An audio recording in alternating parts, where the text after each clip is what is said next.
Hi there, I'm Sandy Allnock here with your Create in Color segment for this month, and I'm going to be using this really cute stamp set with lots of wonderful bugs, and it's called Fluttering Friends. And I wanted to do these dragonflies because they looked like way too much fun. So I went to look at my hex charts for all my colored pencil sets and tried to figure out which set I thought would be most appropriate for something like this. And when I compare all three of them, what I decided was to use the Prismacolors for this one because it's got the most selection of bright colors. And what I did then was just pull out a rainbow of them, and I'll have a list for you over on the blog of what colors I ended up using. But I just put them in a row, and if you keep them in a row, I'll tell you right now it's more helpful. But for me, I put them in a row so that I could just kind of go down the line. My idea for this was to stamp them all in this nice light color, and I did a series of them. There, you can just barely see them. And I used a light ink and I stamped off first on something else and then stamped them onto my paper. So I get super, super, super light color. And that means when I color with my colored pencils, all those lines are going to disappear. And these are even more fun than no line coloring because you can make up your own patterns. Once you have the general outline of these bugs, these dragonflies, you can do all kinds of crazy stuff with them. You can stick to the shapes and the patterns that are in here, which I'm doing for the most part, but you can alternate them. You can change them up. And it's almost like when you're doing something like this with a bunch of the bugs, it feels like the relaxation of those coloring books that I got into for a while. I just would sit and color coloring books because they were just so relaxing. And that's what this felt very much like. But the reason that I kept them all in rainbow order was because I wanted to have a rainbow going up the card. So I decided I wanted the main one right in the middle to be the blues and the blue-greens a little bit. And then I'm going to move into the greens in the next dragonfly down below, the greens toward the yellows, and then I'll take the yellows toward the oranges in the next one and just keep going and create a rainbow of them all. Now, if you're one of those people that can't figure out which color would be next, then color one in each color of the rainbow, just very lightly over the whole thing first. So do one as a pale blue, one as a pale green, one as a pale yellow, and get yourself a color wheel. You can find them all over the web. Get yourself a color wheel and just color each one in that solid color first, just real lightly, and then you can add the colors that are next to it on the color wheel.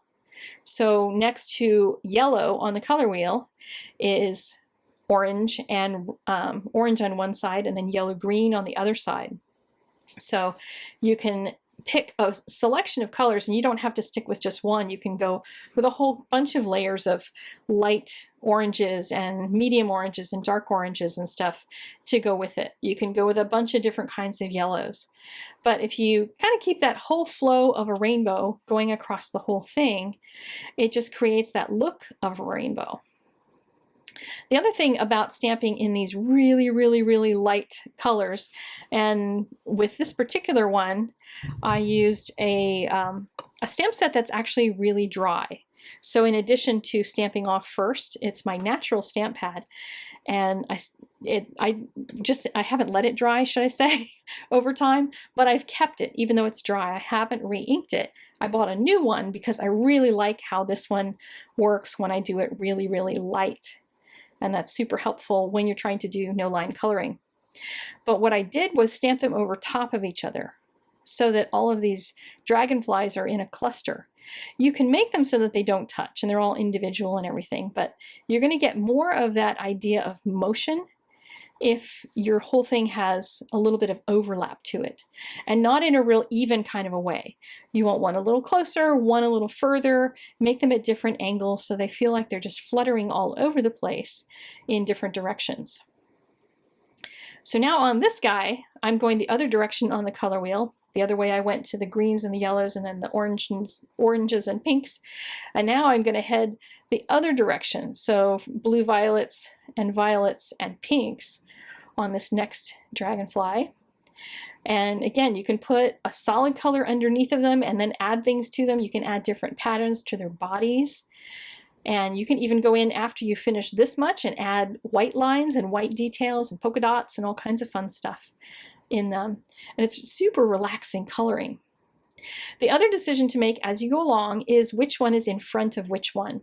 So on that purple one, notice there's a little nick in that left wing.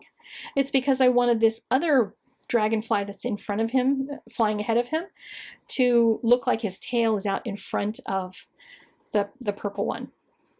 So if you allow for that and you think about it ahead of time, then you can actually create that overlapping.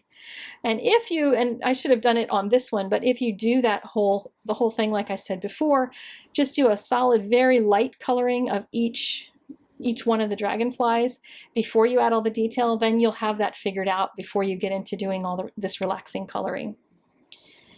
So now this is moving back up through the reds and oranges into now the yellows and the yellow oranges, that kind of colorways. And you can do this with a lot of different stamps as well. It doesn't have to just be dragonflies. It can be all butterflies. And there is actually a butterfly in this stamp set, but I'm just sticking with the dragonflies. And just make a whole pattern of them going up the card. And it's kind of helpful if you do it off center as well. And mine is feeling a little bit centered. So one of the things I was thinking about as I was doing this was how I can add an element to my card where I'm going to get some more interesting balance out of it. Or shall I say interesting imbalance, because it feels sometimes a little too much like everything's in the middle. So I wanted to add on the left-hand side an element. And I took some washi tape and very carefully laid it down. I'm only pressing that left edge, and I also ran my fingers across the tape because I don't want to end up pulling anything off the surface of the paper. I don't want to pull any color off since I'm putting this washi tape right over top. This is, by the way, hot press watercolor paper that I'm coloring on, if you have some of that. I don't like it much for watercoloring, but I have a whole pad of it, so I'm using it for a lot of my color pencil work. So now that I have all my rainbow of colored pencils sitting there in a row, which mine got mixed up, so I had to sort through them. But I can make a little strip of rainbow color down the side of the card. Isn't that a pretty little element? You can do that on any kind of card. Just, get your selection of rainbow colors to zoom down the card and make yourself a beautiful rainbow element. And it just adds a little pop of something on one side. So it has an anchor of something straight, and then next to it you have all of this fluttering action, and it makes it feel more like this is not a perfectly centered piece anymore, which to me, having a perfectly centered card drives me a little bit nuts. I know a lot of people love that, lining everything up and make sure it's all even, but not me. So anyway, thank you so much for spending a few minutes with me. I'll see you again next month. Take care and have a great summer. Bye-bye.